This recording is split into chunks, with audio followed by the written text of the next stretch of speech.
ช่วงนี้อยากเมื่อยในจักหน่อยเพราะว่ามันเป็นช่วงเฮากำลังเริ่มบุกเบิกถ้าเฮาบ่เฮ็ดมันก็บ่แล้วเนาะโดยค่อยสร้างไปบ่เป็นหยังก็สิยอมเมื่อยอยู่สมมุติว่าคืออันตอนนี้น่ะเจ้ากับทางโรงงานนี่มีที่ดินแล้วเนาะที่ว่าสามารถซื้อให้ได้เป็นของส่วนตัวแล้วบัดนี้สำหรับทางพ่อกับแม่นี่แบบเขาได้ดินไม้แล้วก็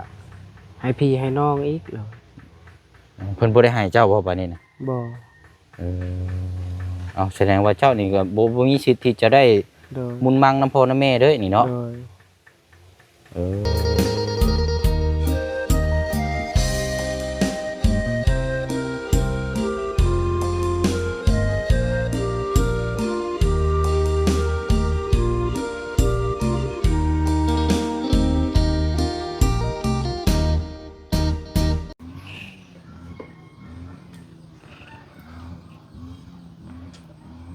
พี่น้องเนาะเปิดภาพมาเห็นปิ้งเขียดหรือว่าปิ้งกบเนาะมีตัวเดียวคักแน่แท้นี่โอ้ยทางกระเจืองเนาะอิ่มอยู่บ่นี่แถมยังบุสุกซ้ำอันนี้ขาซี่ปลางางอยู่โอ้ยเนาะ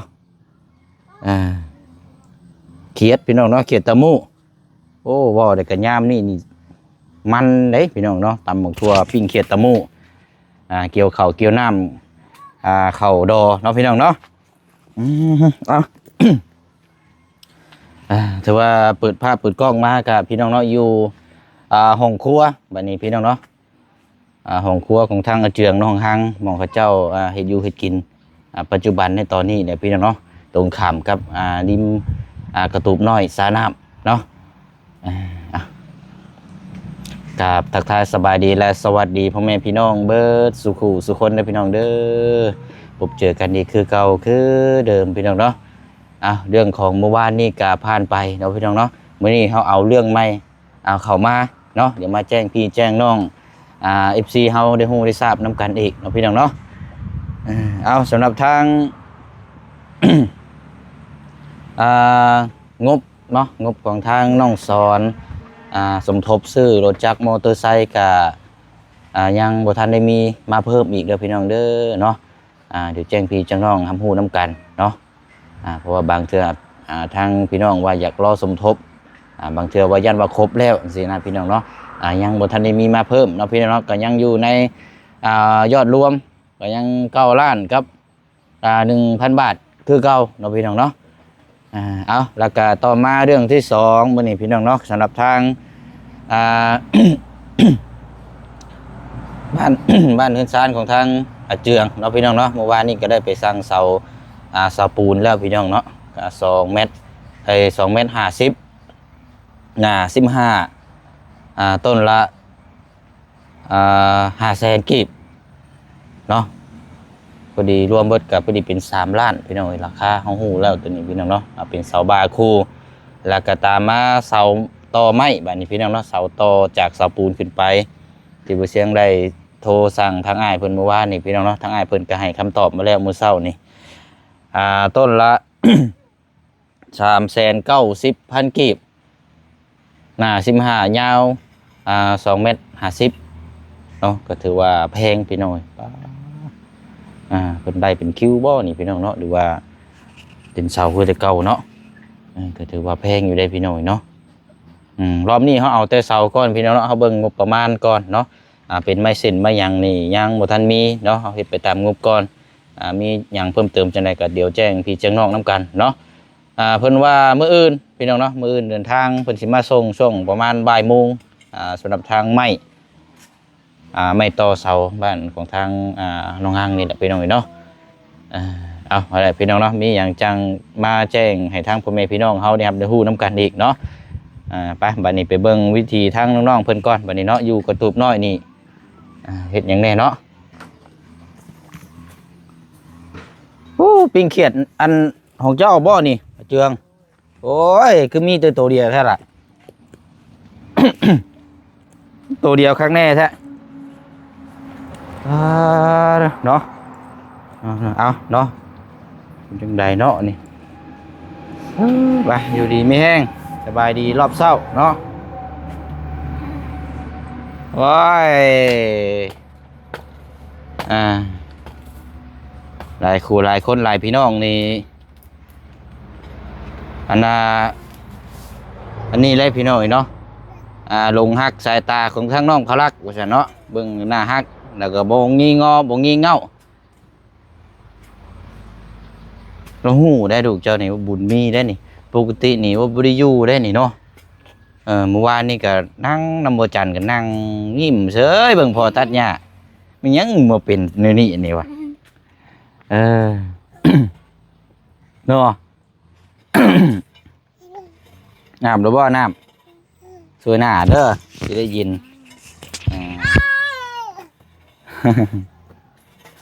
เราหูจักเล่นเดี๋ยวเนาะแบบเดียว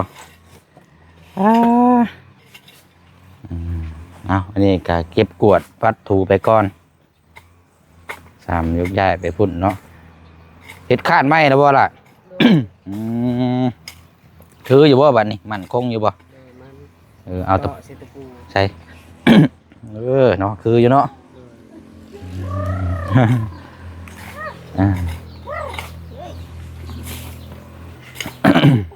เนาะ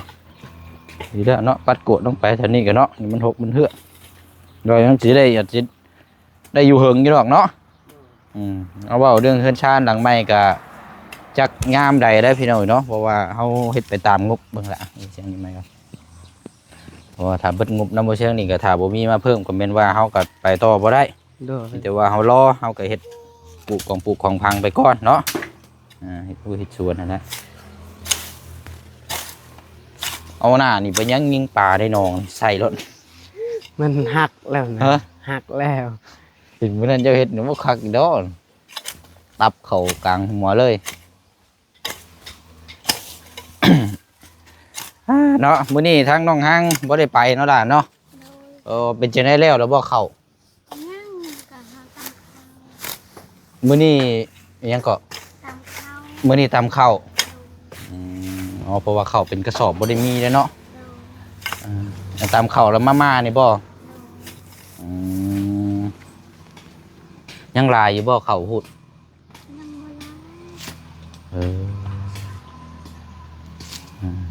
มือไปมืออยู่เนาะรับกัน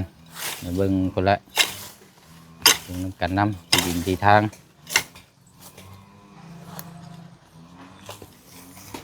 อันพากันกินข้าวกินน้ำแล้วบ่เจ้านี่เรียบร้อยแล้วเนาะเอาดีแล้วเนาะ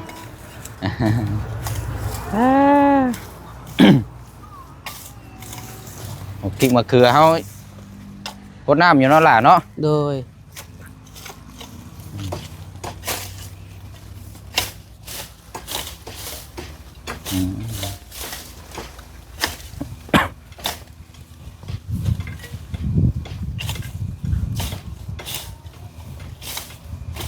อันนี้มันเป็นคลองน้ำมาแต่ชนทางหมู่บ้านอีกทั้งเครื่องพุ่นมันบ่ล่ะโดย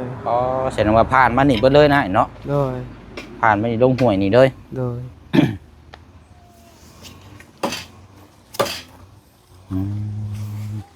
โอ้เบิ่งเด้อคอยเด้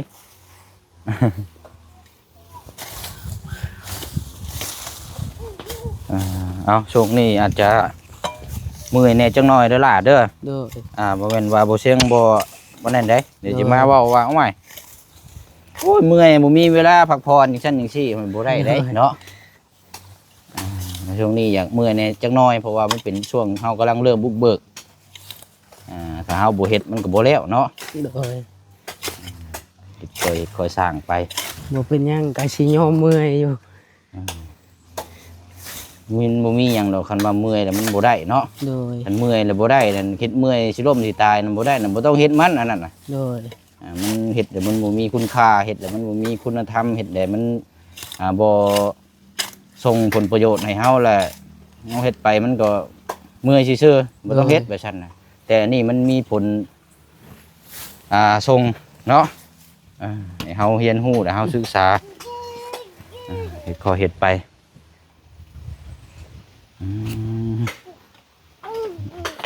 ได้ยังกินข้าวกินหอยเลยหอยไปหาอยู่น้องนี่ไปหาค่อยเจ้าน่ะบ่เลย งุมอยู่ในหนองนี่บ่ โดย เอ้ามันก็มีบ่ล่ะ มี หอยแบบได้น่ะ หอยน้อยๆบางซำนี่ บ่แม่นหอยจุบบ่ หอยจุก อืมหอยจุบเนาะคันเป็นไปได้นี่เอาขอนไม้ได้ โดย เอาขอนไม้ลงหนองนะวันนี้หอยมันสิไตมาจับอยู่ในหั่นเจ้ายุกขึ้นบ้านโอ้ยเอากะละมังไปหูดเอาเลย โดย วิธีแบบง่ายที่สุด อันนี้เจ้าหางูมเหรอใช่บ่ โดย งูมมันก็อยากใช้เวลาในจักหน่อยเนาะ โดย ตั้งแต่รอบเช้ามานี่ยังบ่ทันได้ไปที่ไม้เนาะ ยัง เดี๋ยวจังหน่อยจังไปเบิ่งเนาะ โดย ว่ามันก็ยังมีเวียกตัวที่ยังตกข้างอยู่ โดย คอยเฮ็ดคอยไปมื้อนี้มันแดดได้มื้อนี้แดดแห้งมื้อนี้ก็ไปอยู่ห่มพุ่นแหละเนาะ โดย เอากางไปยังไป แล้วก็อันต่อขี้หงขี้เหยื่อนั่นก็คันว่าบ่อันนั่นก็ให้ดึงลงบูมบ่เลยโลด โดย จูดอยู่บูมบ่เลยหม่องเลินนี่เฮาบ่จูดก็ได้ โด ป ยว ดลงหม่องเดียวบ่เลยก็ได้อย่ามามันดำได้หม่องได้บ่นั่นนะ โดย เป็นจังได๋ซะทางอ้ายเจ้าทางนี้ แล้วก็ เอา ยังบ่เมื่อไปแก้กล้วยเวียดอีก เราไปเฮ็ดเวียกคือเก่าบ่ โดย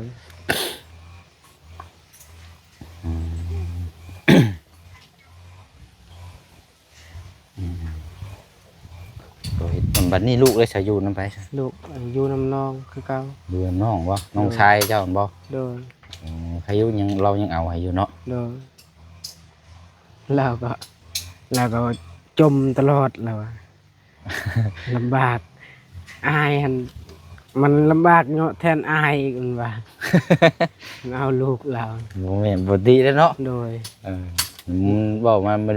วัยรุ่นเนาะ โดย จมมันตลอดจม มีนอกจากน้องแล้วก็อันมีเป็นแน่สาวเปลี่ยนบ่มีคนอื่นอีกบ่ บ่มี มีแต่น้อง คันว่าน้องบ่เอาให้เนี่ยทั้งอ้ายเจ้าก็ไปเฮ็ดเวียกบ่ได้เด้อนี่เนาะ โดย เออ เนาะก็ทางผู้เป็นเมียนี่ก็ยังสมอสมีอยู่เนาะ โดย เจ้าว่าเฮ็ดงานอยู่นี่สมอเจ้าว่านะอยู่บ้านดุงนี่บ่ โดยเฮ็ดงานอยู่พุ่น บ่ยังอยู่หั่นอยู่บ่เดี๋ยวนี้ก็ จากแล้วเดือนนี้เขาว่ามันออกแล้ว ออกแล้ว โดยก็ว่ามันไปหาหน่อไม้ไปหาหยังแหละไปขายอยู่เวียดอีกแล้ว เออ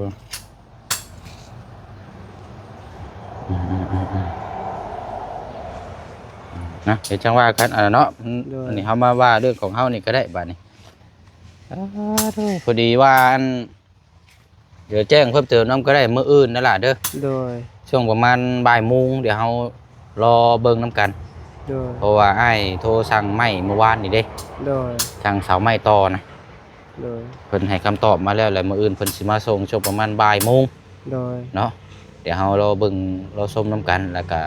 พร้อมจะจัดแจงเอาไว้หม่องใดมุมใดเจใดเนาะ โดย สำหรับทางเสาแต่ว่าทางออกทางเข้านี่เฮาเคลียร์เรียบร้อยแล้วเนาะ โดย ยากทางเจ้าของที่ดินพ่อเพิ่นก็อันกุกหมากน้ำหมอกลำไยแล้วก็ถากเอาให้เบิดเลย โดย ย่างดอกทางออกทางเข้าก็สบายอยู่ดอก เอาเสียงไผสตัดหญ้าขึ้นหลังว่าแต่พุทธ ยันเขาเจ้าเพื่อนหลัง เออ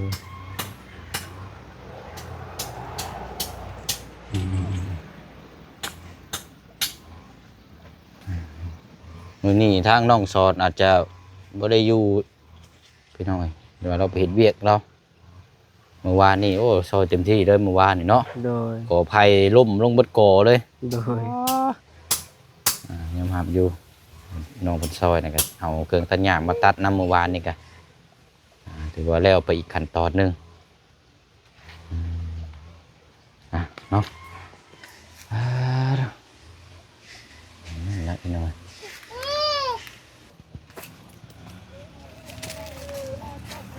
อันนี้น้ำพ่นบ่ล่ะ โดย มันมีกระพุ้ยตรงหน้าผุนกินเนาะ โดย เอาใช้อันพักเก่าเจ้าวาน นี่มันขึ้นแล้ว ใช่ที่ออกโย้ยเนาะอันนี้น่ะเต็มอยู่นะ เออขนาดว่าดินมันเป็นก้อนเด้นี่ โดย คันเจ้าซับนั่นเฮ็ดให้มันหมุนแบบเกลือนนั่นน่ะบัดนี้จังโห้ยลงบาดนี่ยังสิบ่เว้าแล้วนี่เดี๋ยวมันออกเวลาดุมพุ่นเนาะ โดย งามอยู่เด้ซะแล้วก็เนาะทางนี้ได้ซะละบ่ทันได้ว่านบ่ทางนี้ ออกคือกัน ทางนี้มันยังจะทางนี้ ผักหอม หอมผักบัวบ่ โดย อืมโอ้คักเด้นี่คันว่าเฮ็ดนั่นสิคักนี่เฮ็ดนานก็คักเฮ็ดแถวเด้นี่ โดย เฮ็ดแถวยาวเฮ็ดคิดคูณขึ้นคู่ขึ้นจังน้อยแล้วซับแล้วก็เอาอันขี้งัวมีอยู่บ่อยู่พี่ บ่มี เพราะว่าส่วนหลายนี่บ่เห็นเขาเจ้าค่อยได้งัวเนาะ โดย เบิดบ้านนี่มีครอบครัวที่มีงัวนี่มีอยู่บ่ล่ะ บ่มีแต่ในบ้านวัด2 ตัว งัวนะ โดย เพราะว่าบ่ค่อยได้งัวเนาะอยู่พี่เนาะ โดย เพราะว่าหญ้าเป็นหยังนี่โอ้โห แบบเราห้ามในบ้านห้ามยานเข้าสวนเขาหยัง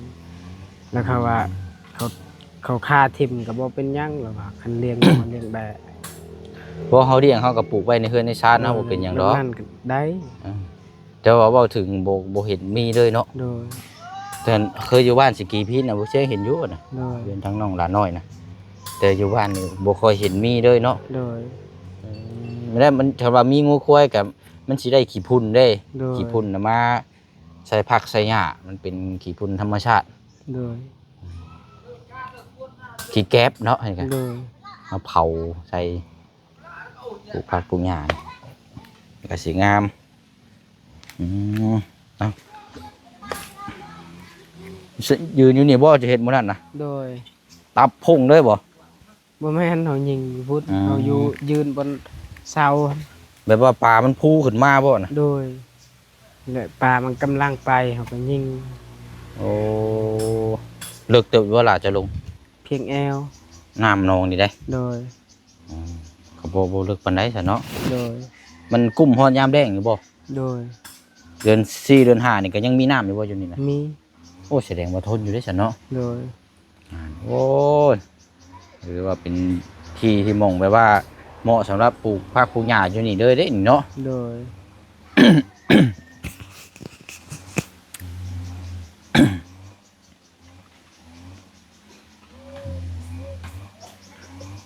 เอาบัดนี้อันสำหรับทางถ้าว่าอันนี้เฮาเว้ากันซื่อๆเด้อล่ะเด้อนี่เด้อ โดย บ่เชิงอันอยากถามแต่หึงแล้วนะสมมุติว่าคืออันตอนนี้นั่นเจ้ากับทางโรงห้างนี่มีที่ดินแล้วเนาะ โดย ที่ว่าสามารถซื้อให้ได้เป็นของส่วนตัวแล้วบัดนี้สำหรับทางพ่อกับแม่นี่ที่ดินตัวนี้ที่ว่าเพิ่นสิให้ชุมเจ้านี่อันนี้เพิ่นก็ยังให้คือเก่าอยู่บ่ โดยยังให้อยู่กันแบบเฮาได้ดินไม้แล้วก็ให้พี่ให้น้องอีกแล้ว เพิ่นบ่ได้ให้เจ้าบ่บัดนี้นะ บ่ เอาแสดงว่าเจ้านี่ก็บ่มีสิทธิ์ที่จะได้ โดย มุนมังน้ำพ่อน้ำแม่เด้อนี่เนาะ โดย มันก็บ่ยุติธรรมปานใดเด้อซะเนาะ โดย เพราะว่าที่ดินตัวนั้นนี่ชุมายนี่ซื้อให้ต่างหาก โดย ในที่ดินตัวนี้นี่คือเพิ่นยกตัวอย่างคือบ้านฮิตประเพณีเฮานั่น โดย อันนั้นน่ะคือเขาเจ้าซื้อให้ต่างหากอยู่แล้ว แต่ว่าเว้าถึงมูล ทางพ่อแม่เนาะ โดย ดินมุนมั่งนะ โดย บัดอ้ายน้องบัดเจ้าคือไร่เบิดจังซี่นะ โดย ไร่เบิดได้นี่เนาะเขาเจ้าปลูกเพิ่นชันไปเลย โดย บัดนี้เจ้าบัดอันตัวนี้น่ะเพิ่นบ่ให้เนาะ โดย หรือว่าเพิ่นยังบ่ทันได้เว้าบ่ เขาเว้าแล้ว เจ้าถามแล้ว โดยเขาบ่ได้ถามแล้วว่ามื้อวานมื้อชื่นนี่แล้วว่าดินใหม่หันอยู่นั่นก็ดีแล้วแล้วว่าดินตัวนี้แล้วก็คันมีเงินมีหยังเขาก็สิเฮ็ดหนองต่อแล้วสิขุดหนองนี่ต่อ อ๋อสิขุดขยายหนอง โดย อืม คันแบบบ่มีเงินก็เราสิแบบมีครอบครัว ก็เท่ากับที่ดินตัวนี้นี่ โดย เจ้าบ่ได้แล้วบัดนี้เนาะ โดย โอ้ กันอยู่นี่ได้ บ่ถึงคือเฮาอยู่ที่ดินแปลงไม้แต่ว่าถ้าเพิ่นให้เฮาก็เอาไว้จังซี่นะไว้ให้ลูกให้หยังก็ได้ โดยป แต่ ก ว่า ติก็แบบนั้นแหละ ปกติมันต้องแบบนี้ได้หลายเพราะว่ามันคนละสิ้นส่วนกันได้อันนี้นะ โดย ส่วนอันนั้นซุมมันนะผู้ใหญ่ซอยเด้ โดย ผู้ใหญ่ซอยซุมไม้ซอยแล้วบัดนี้อันที่ดินตัวนี้นั่น ที่แล้วก็ตั้งพ่อแม่ก็ต้องเอาให้อีกคือเก่าเนาะ โดย ถึงสิบ่มีไปมาปลูกมาหยังก็เฮาเอาไว้ปลูกผักปลูกหญ้าถือว่าเพิ่นมอบตัวนี้ให้เจ้าก็มาดูแลปลูกผักปลูกหญ้าอยู่นี่กิน โดย นะตามบ่เสียงคิดมันคือบ้านบ่เสียงสิเป็นแบบนี้เพิ่นบ่ได้อคติกับลูกเต้าทุกคนได้เพิ่นสิเฮ็ดเสมอกันเสมอไปแบบนี้นะอืม ขนาดส่วนก็จักแม่เฮาก็จักแนวใดแบบอายน้องค่อยล่ะอายเฮือนหลังผู้นี้หั่น อืม เฮือนหลังผู้นี้หั่นเขาทางให้แบบให้เฮาก็หาทางเอง อยากได้ดินทางเองบัดอายเราทางให้ทางซอยมันเฮาบ่ได้ซอยซ้ํเฮาก็อดทนบ่ได้เว้า เออแม่เจ้าบ่ โดย กับเราเว้าอ้ายเจ้าซั่นบ่ โดย เออเราก็มักเว้าให้ลูกแท้เนาะ โดย ไปมาบ่แม่นแต่เจ้าซะเนาะ โดย เราเว้าให้เกือบทุกคนบ่ ทุกคน เออบ่เป็นหยังอันนี้ก็อ้ายถามเบิ่งซื่อๆอันนี้เด้อ โดย แต่ว่าเราบ่ให้มันก็ขึ้นชิดอยู่กับเราเนาะ โดย ถ้าเราหักแพงลูกหลานกันเราก็ให้ โดย ถ้าเราบ่แพงลูกหลานหรือว่ามันก็ขึ้นชิดกับเราเนาะ โดย แต่ว่าอ้ายอยากถามเพื่อความรู้จะแจ้งนำซื่อๆหั่นนะ โดย แต่ว่าคือเฮาบ่ได้ที่ใหม่แล้วเฮาอยู่นี่น่ะเราก็ให้อยู่เนาะ โดย วันนี้ไล่ที่ใหม่ได้แล้วเราบ่ให้เด้อเดี๋ยวเราสิเอาไว้ขยายน้องซะหรือว่าไว้ให้น้องให้นุ่งเนาะ โดย เอาเท่ากับเจ้าตอนนี้ก็มองไปแล้วทุกสิบ่มีที่ดินทางพ่อแม่ให้เลยซะเนาะ โดย โอ้ยเนาะเนาะบ่เป็นหยังเนาะเฮาอยู่พุ่นก็มีแต่ว่าสร้างครอบครัวประคองกันไปในครอบครัวเนาะ โดย ที่ดินแปลงนั้นน่ะเป็นที่ดินดีเด้อตัวนั้นน่ะ โดย เป็นหยังจังหวะดีเฮาไปเบิ่งนํกัน3แปลงเลย โดย 3แปลงครั้งแน่เด้อบ่เชียงเคยซื้อที่ดินให้แต่ละครอบครัวนี่บ่เคยหารายได้ถือว่าแบบนี้จักเทื่อเพราะว่าสุรานี่ไปเบิ่งที่เดียวนี่ก็ไล่เลย โดย เต็มที่น่ะ2แปลงแล้วแม่นแปลงที่2นั้นได้เลย แต่นี่แปลงที่4เป็นหยังจังว่าแปลงที่4แปลงที่1นี่ตอนที่แรกคิดว่าเฮาสิได้อยู่นี้แม่นบ่ล่ะ โดย แปลงแรกๆเด้นะเฮาเบิ่งมันก็เป็นที่ดินที่ทางก็งาม โดย แต่ว่ามันมีแนวมาขวางกีดกั้นแม่นบ่ล่ะ โดย เฮาอยู่มันบ่ได้แบบซั่นน่ะ โดย แต่แปลงที่2ก็เป็นติดโรงเรียนพุ่นมันก็อีกแนวหนึงฮะ โดย บัดที่3บัดมันเป็นถูกเป็นนี่ราคามันก็เป็นอันนั้นอีกเนาะ โดย มันนั่นมีแนวเราทางมันเป็นไป โดย ปั้งมาแปลงที่4นี้บัดคาดมันสิเป็นของเจ้ากะนี่แล้วง่ายๆเลยเนาะก็พอเพิ่นผู้เพิ่นขายเพิ่นก็เว้าง่าย โดย คล้ายๆว่าที่ดินแปลงนั้นน่ะเพิ่นให้ชุมเจ้านั่นให้ไปสร้างครอบครัวสร้างพื้นฐานอยู่หัน โดย เป็นเจ้าที่เจ้าทางนั่นล่ะเปิดทางให้ชุมเจ้าน่ะพร้อมที่ให้ครอบครัวน่ะไปสร้างพื้นฐานอยู่หัน โดย มีแต่ว่าต่อไปก็ให้ตั้งมุกตั้งใจอยู่หันเนาะ โดย จนชั่วลูกชั่วหลานอยู่หันแหละเนาะบ่ไหลมานี่เบิ่งมันรู้สึกว่ามันก็แปลกอยู่ได้ด่าเอ้ย โดย ตอนที่แรกว่าสิได้อยู่นี้แม่นบ่ล่ะ โดย เท่ากับ5เพิ่นเลยไหลมาแล้วก็เนาะ โดย 5เพลงพุ่นแน่ที่ดินนี่เออ เอาซะเนาะมีหยังจังว่าจังคุยเดี๋ยวเรื่องราวนํกันก็จังแจ้งอีกเทื่อนึงเนาะ โดย มีแต่ว่าเฮาสิไปต่อกันไปเบิ่งอยู่แปลงไม้พุ่นบัดนี้เนาะ โดย ไปพูดไปคุยเบิ่งนํกันอยู่พุ่นอีกเทื่อนึงพี่น้องเนาะไปสลาดเนาะเดี๋ยวอันมีแต่ว่าตามนั้นเด้อเนาะ โดย สบายดีเนาะไปพี่น้องเอ้ยเดี๋ยวเอาจังไปเบิ่งนํกันเนาะที่นี่ทางมือต่อมือว่าเนาะจบภารกิจสำหรับทางเรื่องเสาก่อนเนาะทางพ่อน้องเปียวก็สิเดินทางเมื่อบ้านก่อนพี่น้องเนาะเพราะว่าอยู่บ้านเพิ่นก็ทางแม่น้องเปียวยังบ่ทันได้ปั่นข้าวอยู่พี่น้องเนาะว่ายังรอคิวข้าวอยู่ช่วงนี้ก็เกี่ยวข้าวซอยป้าเนาะทางเมียลุงเฮิมพี่น้องซอยกันเนาะหญ้าก็ข้าวนามีแต่หญ้าพี่น้องซอยกันทั้งนั้นก่อนมีแต่ว่าจบทางนี้ก่อนเนาะบ่เชียงอยากเก็บงานตัวนี้ให้แล้วก่อนน่ะขึ้นมาเฮาจังว่าถ้าว่ามีเวียกใหม่เฮาจังดำเนินการต่อนํกันอีกทีนึงนะพี่น้องเนาะ